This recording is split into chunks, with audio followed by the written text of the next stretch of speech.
Assalamualaikum warahmatullahi wabarakatuh. Perkenalkan, nama saya Alif Ibrahim Soleh dengan NIM 415 210 184. Di sini saya dari kelompok 3. Saya ingin presentasi dikarenakan teman-teman saya tidak tahu nomornya dan saya memutuskan untuk mengerjakan sendiri untuk mengejar waktu deadline. Saya di sini akan menjelaskan pengantar cloud computing.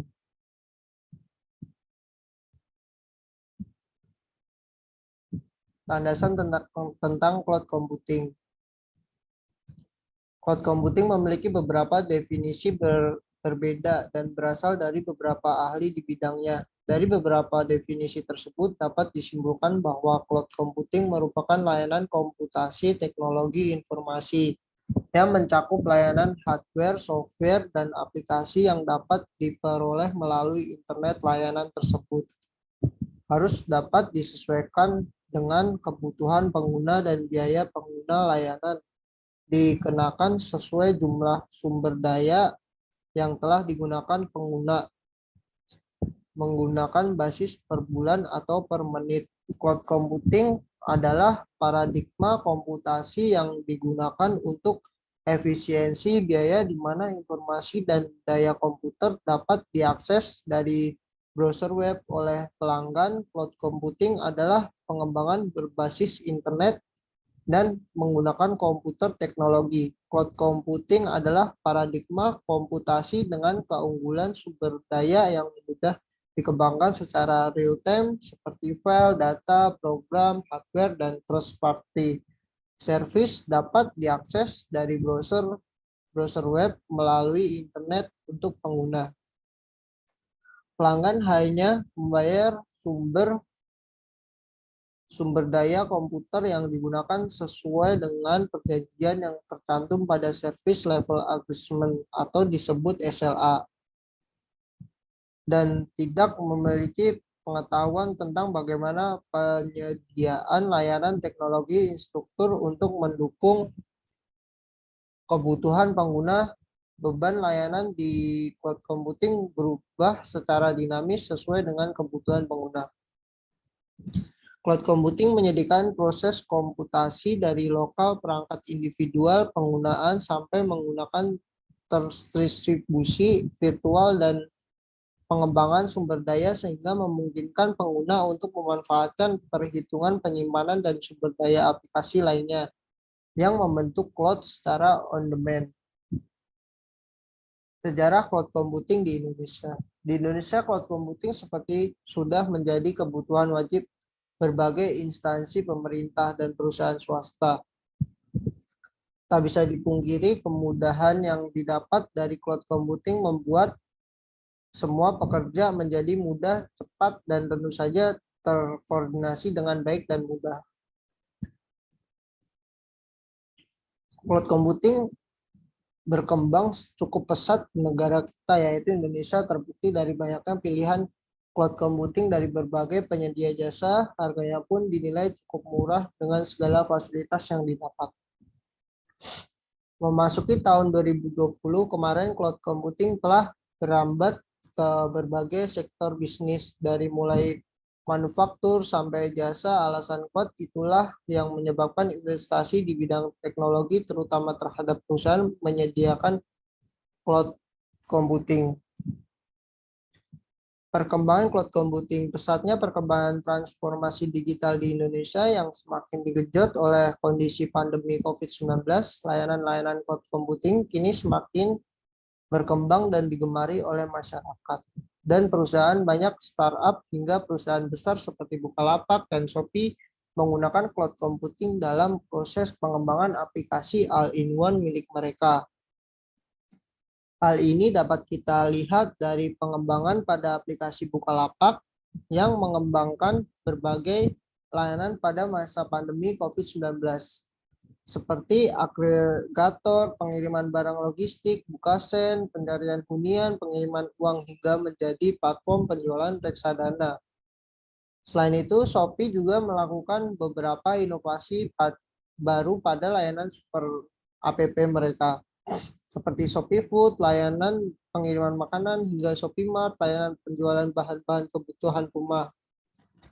Seiring perkembangannya startup maupun perusahaan besar dalam bidang informasi dan teknologi yang membuat cloud juga untuk memaksimalkan kinerja super app instansi tersebut.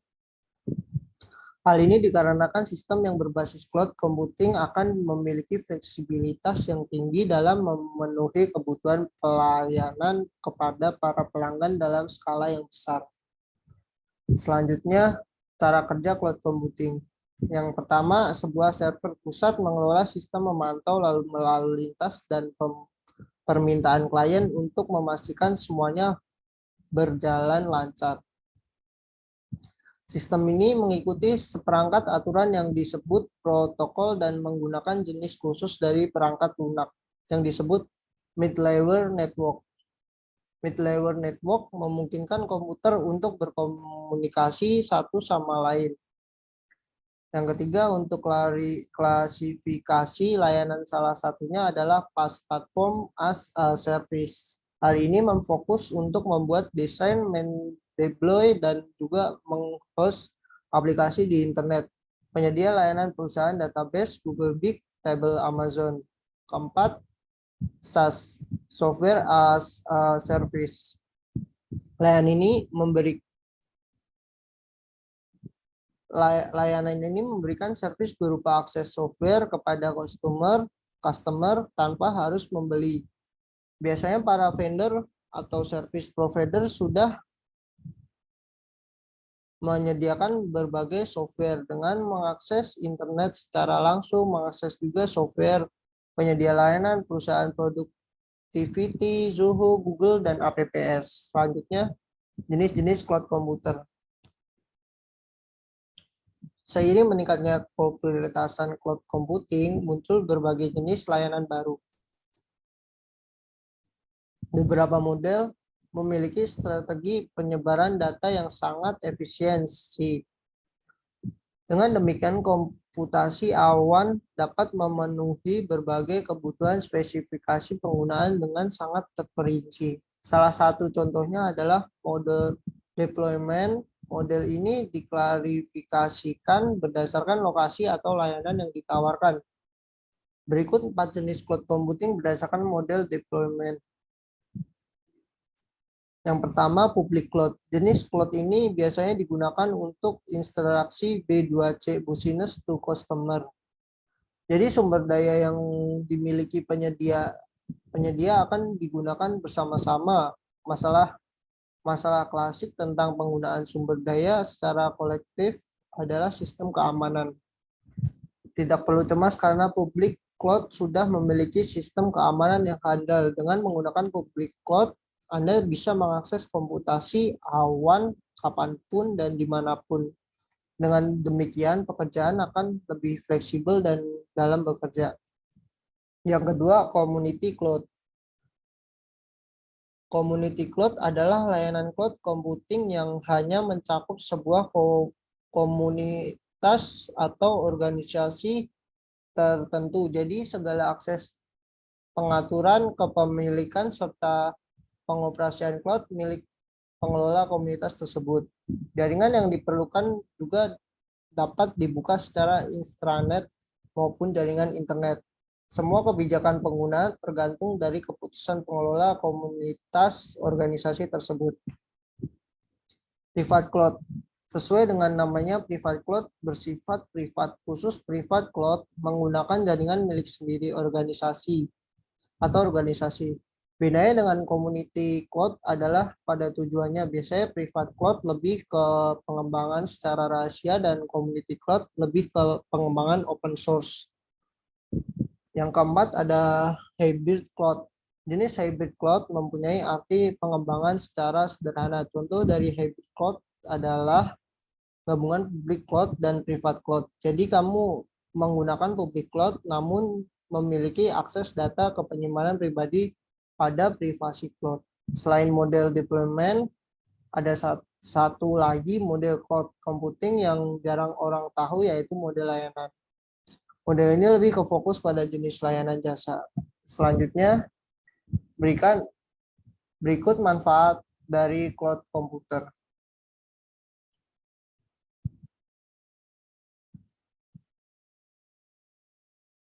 Yang pertama, menghemat biaya di bidang infrastruktur IT. Yang kedua, fleksibel dalam menyesuaikan kebutuhan spesifik konsumen. Yang ketiga, alur kerja dan sistem kerja menjadi lebih efektif dan efisien. Yang keempat, mudah dalam manajemen dokumen dan data penting perusahaan. Yang kelima, lebih hemat waktu. Yang keenam, skalabilitas tinggi. Jadi kamu dapat melakukan scale up tanpa perlu membangun infrastruktur yang besar. Yang ketujuh, cepat dalam pemulihan saat terjadi bencana. Disaster recovery plan. Selanjutnya, jenis layanan jasa cloud komputer. Yang pertama ada as a service PaaS atau disebut PaaS. Layanan ini biasanya menyediakan platform yang dapat kamu gunakan untuk membuat sebuah aplikasi. Jika kamu masih bingung, saya akan menggunakan analogi satu software as a service SaaS atau disebut SaaS. Ini layanan software as a service atau SaaS fokus pada penyediaan layanan aplikasi siap pakai. Jadi kamu bisa langsung mengintegrasikan teknologi SaaS ke dalam bisnis milikmu. Contoh produk SaaS adalah Google Docs, Google Spreadsheet, dan Adobe Creative Cloud. Pada dasarnya, kamu tidak perlu pusing tentang hal teknis. Anda tidak perlu memikirkan bagaimana pengelolaan dan mekanisme penyimpanan secara fisik. Anda hanya perlu membuat library penyimpanan file milik Anda secara online. Sisanya, biarkan penyedia layanan software as a service atau SaaS yang mengerjakannya. Yang kedua, ada platform yang lebih mudah. Sebagai penyewa, Anda tidak perlu lagi membiarkan pemeliharaan rumah beserta lingkungan karena penyedia PaaS yang akan melakukannya. Jadi Anda bisa fokus pengembangan aplikasi yang dibuat di dalam rumah tersebut. Contoh yang bisa saya berikan adalah Amazon Web Service, Windows Azure, dan Google App Engine. Yang terakhir, nomor 3, instruktur as a service atau disebut IaaS. IaaS adalah kategori paling dasar dari layanan cloud computing yang memungkinkan kamu menyewa instruktur TI dari penyedia cloud. Hal yang bisa kamu sewa seperti server, storage, jaringan, hingga data center. Selanjutnya, analisa pasar bisnis cloud computing di Indonesia. Teknologi cloud computing menjadi layanan yang paling dicari dan berkembang dengan pesat selama pandemi COVID-19.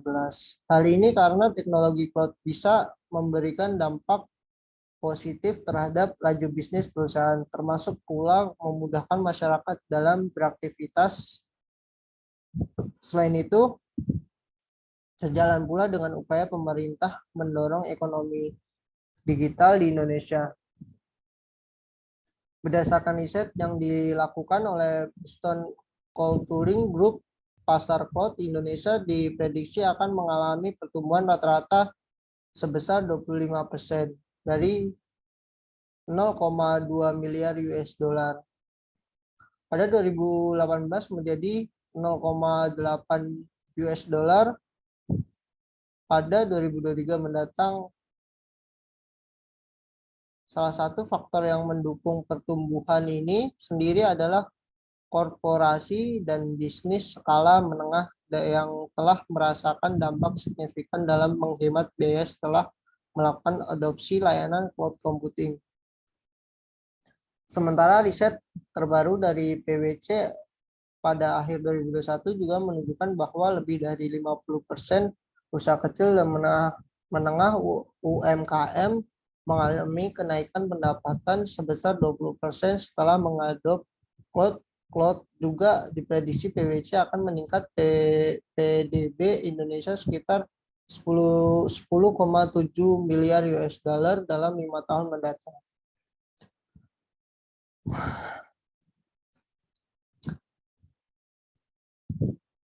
Hal ini kemudian mendorong banyak perusahaan global untuk berlomba-lomba masuk ke pasar cloud Indonesia, terutama dengan pasar teknologi informasi Indonesia yang merupakan salah satu pasar dengan pertumbuhan tercepat di kawasan Asia Pasifik atau disebut APAC. Salah satunya adalah perusahaan konsultan cloud global klien yang menjadi salah satu perusahaan dengan pertumbuhan bisnis tinggi di pasar cloud Indonesia. Pendekatan yang mengutamakan efisiensi biaya yang optimalisasi menjadi fokus untuk memasuki pasar Indonesia.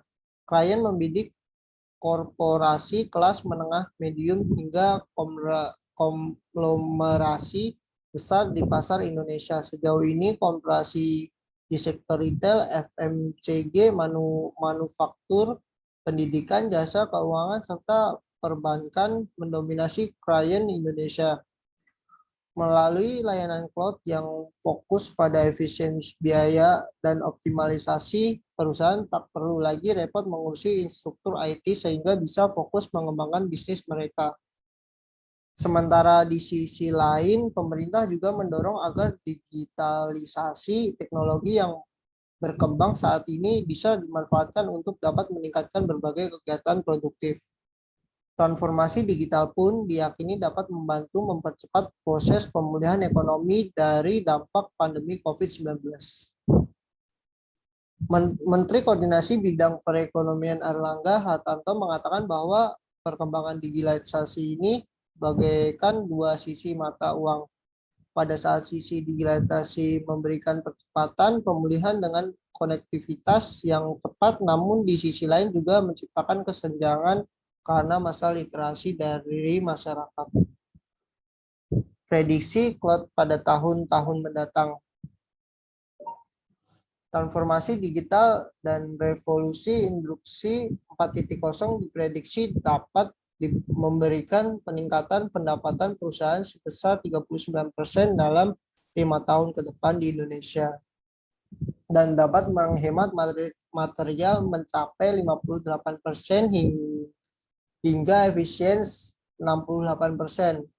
Pernyataan tersebut dipaparkan oleh PwC. Teknologi cloud yang didukung data dengan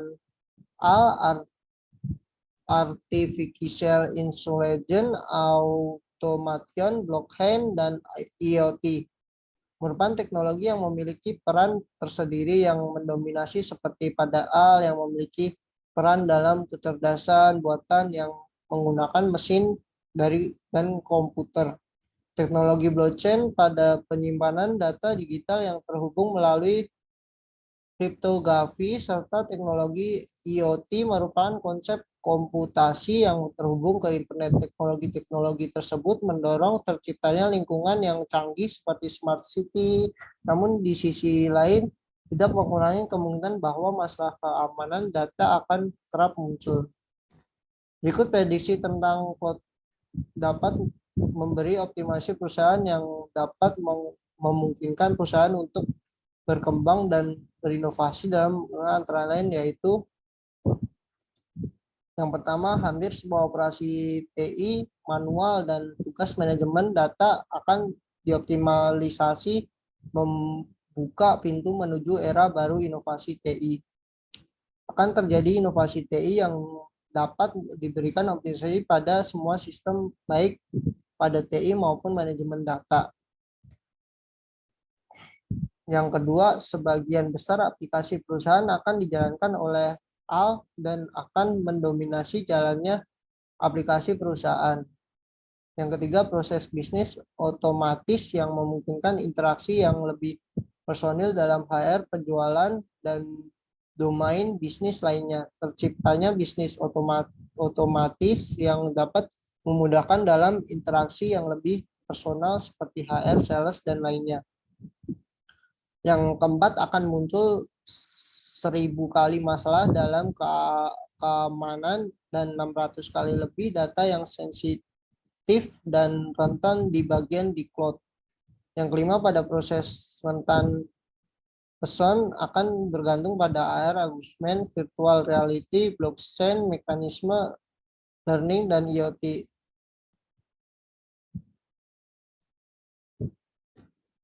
Davian Omes, Managing Director Oracle Indonesia mengatakan bahwa sebagian pemimpin bisnis harus yakin jika para pekerja memiliki platform dan rencana yang tepat untuk menghadapi perusahaan. Sekian presentasi dari saya. Jika ada salah mohon dimaafkan. Wassalamualaikum warahmatullahi wabarakatuh.